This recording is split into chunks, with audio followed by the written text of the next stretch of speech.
Hello everyone, it's me, Maya, and welcome to my channel. A couple of months ago, I wrote a short story about mental health for a contest. Sadly, I didn't win the contest, but I think that short story is perfect for this month to raise awareness for mental health. Mental Health Awareness Month is the month of May, and I would like to share the story with you all to start the conversation about mental health and all these sorts of mental illnesses out there. It is called Not Okay, and I hope you enjoy it. I hope we're able to start this conversation. The story is in front of me here, so if you haven't seen me look down, that's why, and I hope you will really listen to the words and listen to the story and take something from it.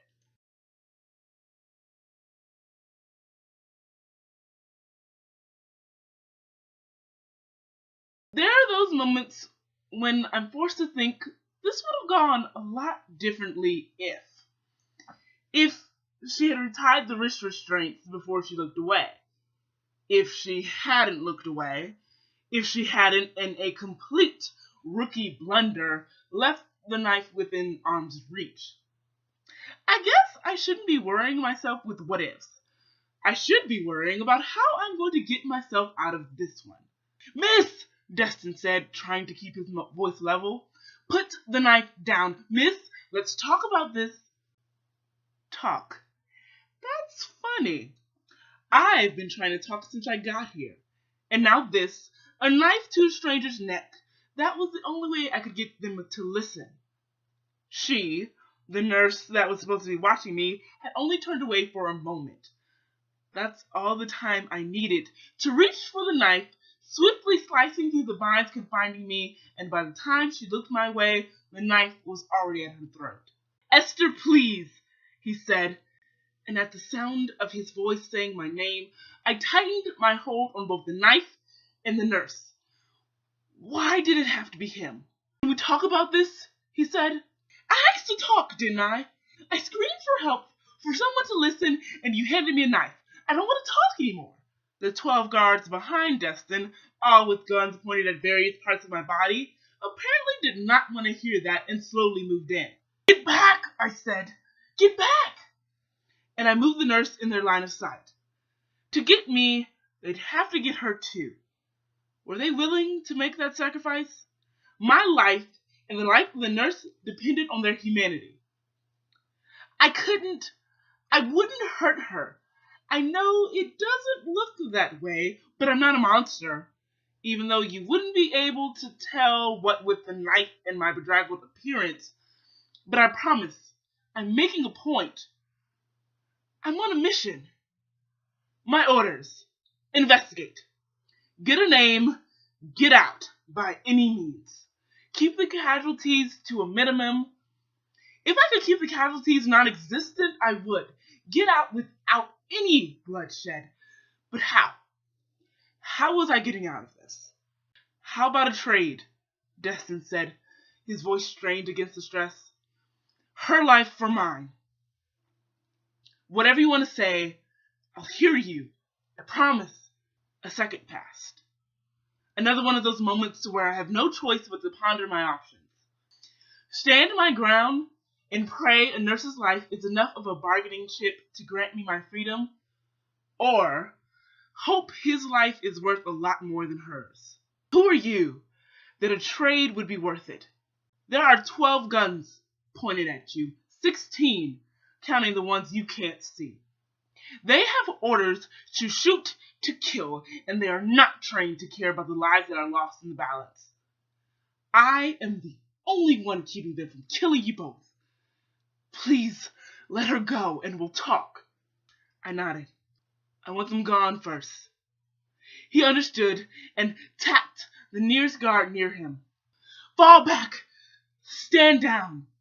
He lifted his wrist where a communicator was hidden and spoke into it. Stand down, I said, all of you. One by one, the guards exited the room. Guns still pointed toward me, their boots echoing their retreat on the linoleum floor. Once the last guard left, he turned back to me. Now the girl, he said. I pushed the nurse toward him, and she stumbled into his arms, crying. He gave her little time to compose herself and pushed her out the door where a guard was waiting to catch her. Then he slammed the door, leaving just the two of us behind. I flattened myself against the far wall, pointing the knife at his chest. Why did it have to be him? I'd heard the rumors. Everyone had, but I prayed that they weren't true. It's just you and me now, he said. He didn't move from where he stood near the door. You can put that down. I'm not going to hurt you, and I'm not moving from the spot unless you want me to. I couldn't speak. I couldn't move. How would I get out with him blocking the door? Cut him down like I almost did her? Get out by any means, they said. But not like this. Not him. You wanted to talk, so let's talk. Was that fear in his voice? Was he afraid of me? How? After all he's done? I was hoping it was just a rumor, I whispered. Excuse me? A rumor! I yelled at him. It was supposed to be a rumor. I was really hoping you weren't a part of this. What are you talking about? The Institute, I said. The Institute of Advances in Human Psychology, where we'll help you live a better tomorrow. I quote their slogan sarcastically, spitting it from my mouth. And you, sir, are the head doctor. Help you live a better tomorrow? Ha! We'll take your tomorrow. Over 15,000 people over the last year have been reported missing, and do you want to know what they have in common? I don't wait for his response. They all came for therapy at your institution, and they were never heard from again. Do you want to know why? I don't know what you're talking about. But he did. I could see it in his eyes. He did. Because your therapy is self-removal, which we both know is a fancy word for suicide. People come in for help, and what do? You push them over the edge. You tell them the world really is that bad, and they should end it. You've got it wrong. I got it wrong? I was assessed. I was told I had a severe psychological disorder. It's depression, by the way, which I'm taking medicine for, so I don't understand the severity you claim. Then I was walked into a room, told it will all be over soon, and handed a knife to slit my wrist. What am I getting wrong here? Our clients are individuals near death. It is our mission to alleviate their distress in a way that they choose, a way that is most fitting for their psychological state. He was quoting their mission statement verbatim. Your mission is to sweep your psychologically disturbed clients under the rug instead of helping them. These people are deeply disturbed, and this is the best use of our resources to help them. You could have helped them by listening to them, giving them actual therapy. You may not have saved them all, but a heck of a lot more than what you've got. Because there's something wrong with them, or they're having a hard time, and they have the decency to ask for help with their issue, you deem them not worth saving and tell them to kill themselves. Who are you helping, Destin? This is not okay. It's easy to place the blame without the whole story. I walked in. I asked everyone I walked by to talk to me. I asked for help, and you know what they told me? It's okay. It'll all be over soon. But it's not okay, and that's not a solution. You are not angels of mercy giving me peace from a terrible life. You're ripping away my chance and everyone else that has walked through this room's chance at a better tomorrow. Now tell me, what part of the story am I missing? A hint of doubt flickered across his face. He tried to mask it, but I saw it. You know it's wrong, don't you? You know that this is not okay. That it's okay for these people not to be okay. And this should have been the place where they could have asked for help. But you made people so scared to death to come here that they pretend everything's hunky-dory while the demons under the surface eat them alive. We're helping them, he said weakly. You're not helping anyone.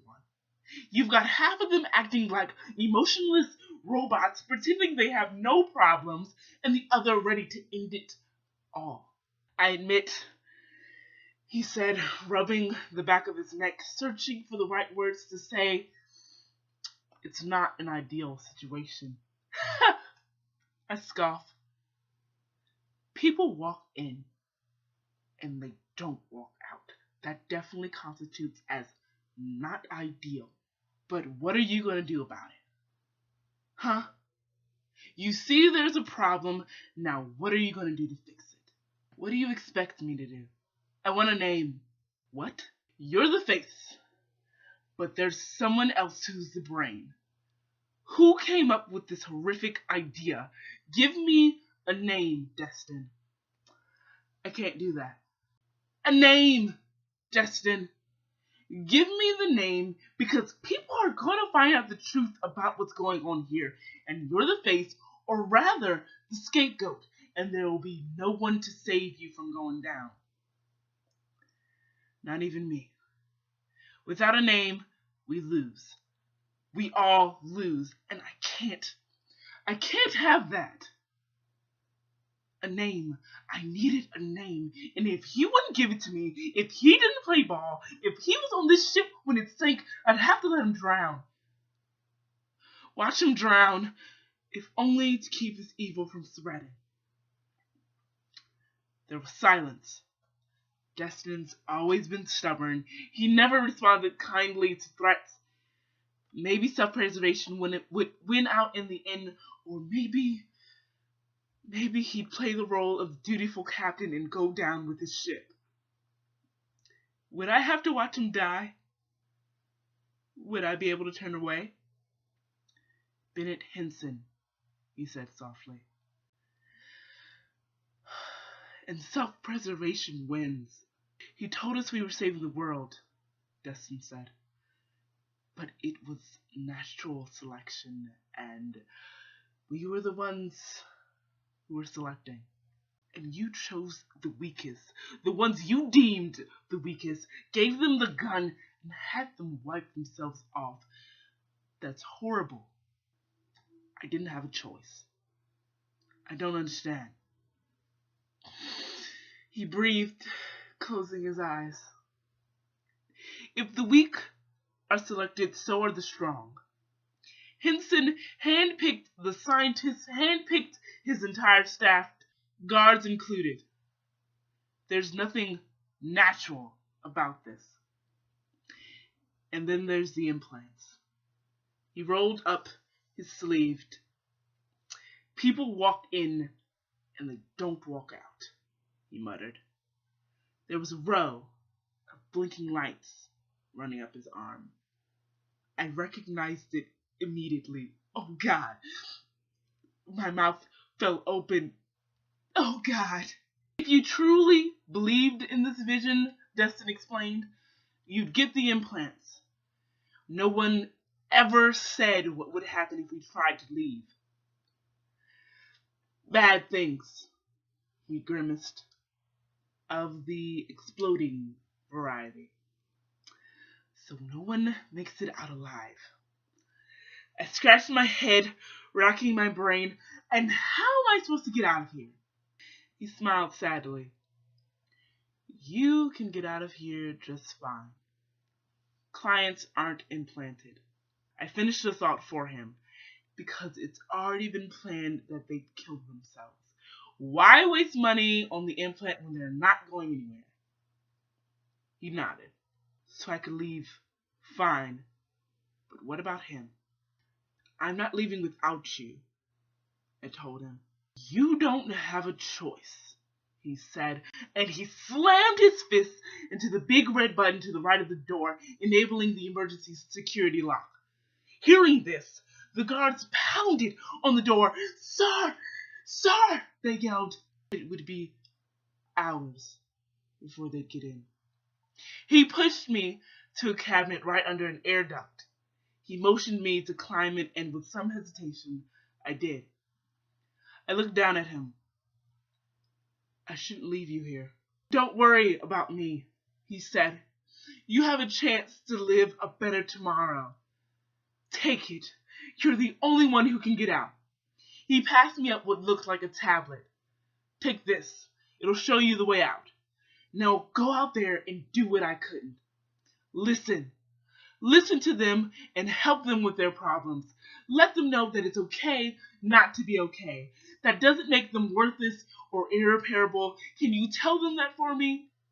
Can you tell them I'm sorry I ever thought otherwise? I nod. Tears I couldn't keep in spilling onto him. I will. Go. And I crawl through the air ducts without looking back.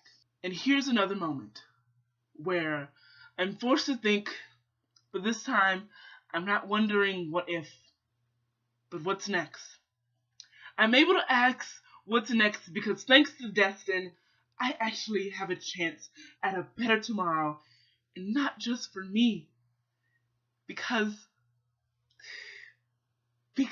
not everyone makes it to tomorrow. So I'm gonna make it count. I owe it to them, I owe it to him, and I hope I make them proud.